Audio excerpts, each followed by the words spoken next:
Hey, Robert. Um, Looking back on the Seattle game, just can you correct me if I'm wrong? But it always seemed like, in terms of your safeties, like Jimmy Ward in specific, was always about a step slow in getting to the scene after the play. Was there something that was causing him to be late or not giving safety help? And then why no Tavarius Moore at all on defense? Um, to answer your first question, when you're single high and you're going, we ask those guys to go red line to red line. And so the corner's got to do a great job. We call it a red line, which is basically the in between the sideline and the numbers on the football field. And the corner's got to do a great job of keeping that receiver. We say win the red line, so he's got to keep him on the field side of the that red line. Of course, then the receiver is trying to win the red line where he can keep space so the ball can get dropped closer to the sideline. So there's a battle going on there. And so for the corner winning that red line, he's got everything from the red line all the way out to the sideline. And if he can keep it on that red line, that'll give the safety enough time to get over there. But there are things that we can do a lot better to be able to see we can get the safety to go sideline to sideline based on indicators and formations and all that stuff. But to answer your question, it's just not the safety who's got to get over there.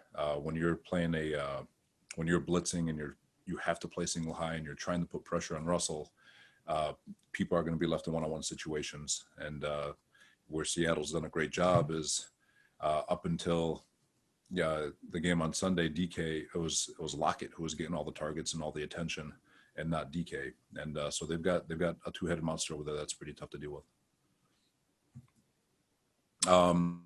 To answer your question on T. Moore, we were looking for some ops to get him out there. Jimmy Ward being healthy, he does so much for our defense. I know there's things that may not be seen to the naked eye, but there's a lot of things that Jimmy Ward does that kind of helps us out with regards to disguise and all that. But so finding T. Moore an opportunity in there, we didn't get to it with the way the game was unfolding.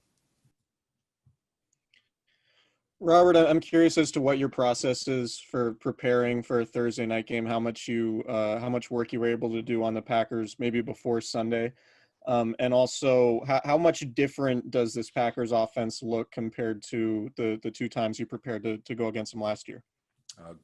So leading up to the game or leading up to Sunday, I really just focused on the team that we're playing on that particular week. But as soon as the game was over and I watched our tape, I dove right into the Packer stuff. And it's a full-out grind. We probably end up being here on Mondays about 4 or 5 hours later than we normally are. And then tonight will be the same thing. So you're cramming. You got to find a way to make up for 3 extra days lost. So not a lot of sleep. But I'll be honest with you, they've done a great job. Matt and Nate Hackett have done such a great job evolving that offense to where there is a complexity to it that wasn't there a year ago. A year ago there was still a lot of the Mike stuff that from previous years with Aaron Rodgers, and not that they weeded all that out and they moved on, but they've added an element to it that makes it extremely dynamic and very, very difficult to defend. They're playing very, very fast. They're playing very efficient. Aaron looks unbelievable. The running game has been fantastic. So they are so much more improved. Adam Stenovich, our O-line coach, is clearly doing a phenomenal job with that O-line, both run blocking and pass blocking. So it's going to be a tremendous challenge on Thursday. I'm sorry. Hey, Robert. I noticed early in the game, Seattle was running a ton of hard counts, and you guys didn't bite on any of them. I'm wondering if that's just something I happened to notice this game, or was that probably something they thought they could get you guys with? And is that you, Chris Kasurik, who gets the guys ready to be able to not to bite in those kind of situations? It's been the case all season. There's no crowd noise, so teams have been smart utilizing their hard count. Our guys have gotten used to it. Kasurik does a phenomenal job preparing those guys to make sure that they're not really listening to the hard count, but listening to or just watching the ball, trying to eliminate as much noise as possible as they can for themselves so they can get off on the rock. But teams have been smart. Offensive teams have been smart, taking advantage of the fact that there's no crowd noise, and because of it, a lot of teams have been able to play with their cadences more, try to draw you off sides, try to get free plays. So It's a discipline, I guess, that unfortunately we're getting used to because there's no fans, but hopefully we get some fans back in the stadium soon. Robert, what is the difference between the two safety positions in your scheme this season? Just from the strong safety, free safety, really I don't know if there's much of a difference. Our travel rules tell them to do one thing, but they both are interchangeable in the sense that sometimes the strong safety's down, sometimes the free safety's down. So with regards to that, now their skill set could differ. Jimmy Ward has a skill set that's very unique for a free safety in that he can play corner, he can play nickel, he can play free safety, which we ask him to do all that stuff, especially when it comes down to third down. So he's a tremendous asset to the team in terms of our third down stuff where he can get down. He becomes the down safety, if you will, and he can play zone, he can blitz, he can play man. And so a lot of times he's doing things that really doesn't allow him to make plays, but he's doing a lot of things for other people to make plays because of his unbelievable versatility.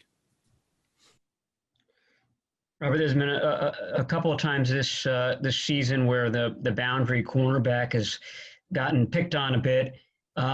If the offense is lining up its best receiver on the boundary, you need to switch that up. You need to have Barrett or somebody else playing boundary cornerback if one guy's getting a lot of balls thrown his way.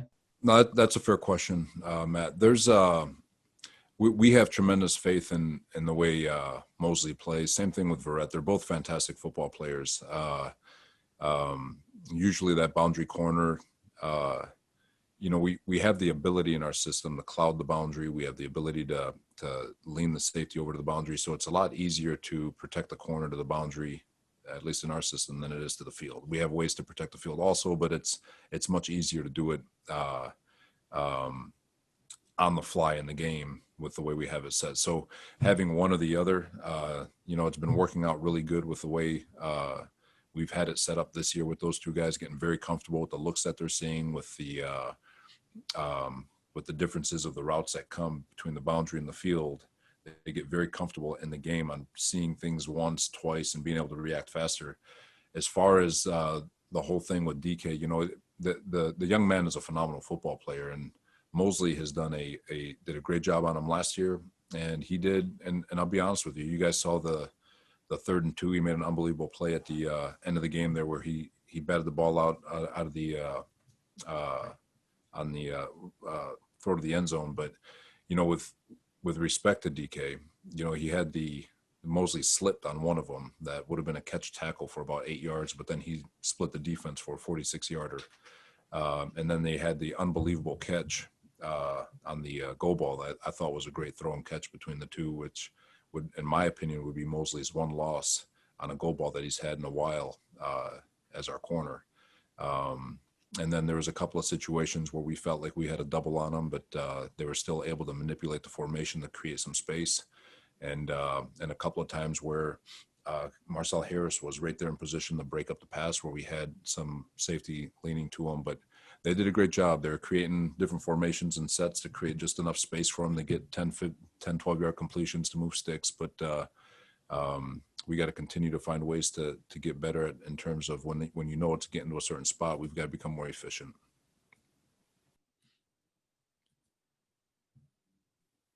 Robert, how difficult was yesterday for you just saying goodbye to Kwon Alexander and even just kind of some of I know the injury stuff has been happening all year, but, when it continues to pile up the way it did yesterday, what was that like for you? As like everybody, including Kyle and John, and when we had to break the news that he was being traded, there is a lot of pain just from a personal standpoint with Kwon and what he's brought to us, not only as a man but as a player, more so the man than player, even though player's unbelievable. The energy, the leadership, the honesty, the practice habits, all of it. Kwon is one of the more genuine human beings I've ever been around. He's been nothing but perfect, in my opinion. When you talk about free agents coming from another team, and getting the contract he got and what he became. You can't ask for much more. And so it sucks. It hurts to see him go. But aside from player, just losing that person and that personality is not a fun thing. And so it's not anything exciting to talk about for sure. So 2 more for Coach. The other part of the Alexander trade, obviously, is it seems like you guys think highly of Dre Greenlaw, and we've seen the plays that he's made. But in terms of the everyday stuff with Greenlaw in the building, how has he grown since last season, and what are you excited about him in this expanded role now? So Greenlaw, last year when Kwon was hurt, you saw Greenlaw step up, and he did a really, really nice job. Guys around the locker room love him. He works his tail off. He's still finding his niche with regards to where his voice falls with regards to the rest of the locker room. But he's earned everyone's respect with the way he works. We're excited about his future because he's second year in the league and he's already making plays that 5-6 year vets struggle to make. And so we're excited about him and the direction he's going. And so for Greenlaw, we're excited about him and getting his opportunity again. This isn't the first time he got to do it as a rookie. And now he's got another opportunity to go do it. And he just has to understand that he doesn't have to make it. We're not looking for a superstar. We're looking for someone to get better. And if he gets better every single day, we trust that he's going to be pretty damn good. And that tandem between him and Fred will be awesome. Robert, with the emotions of Kwon Alexander and that trade, and then also the loss on Sunday, how do you temper the emotions of your defense at this point? The messaging is the same. The main focus every day is to find a way to get a little bit better every day. And you trust that if you get better and better utilizing every second to get better all the way up to kickoff, you trust that the result's going to be in your favor. And so one of the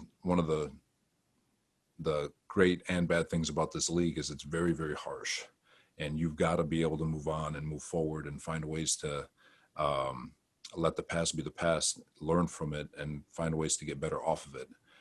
Appreciate the learning experiences you've gotten from Kwon. Appreciate the learning experiences you had from your loss, whether it's wins or losses, and you move on and you get yourself ready to prepare for the next one. Because if you dwell on anything that happened yesterday, you're taking away from what can happen today. So the focus has to be on today. Those players know that they've, at such a young age, they go through the ultimate roller coaster, and they've learned already in their early 20s on how to move on to the next part of life. And that's what football basically is on a day-to-day basis. All right. Thank you, guys. All right. Thank you.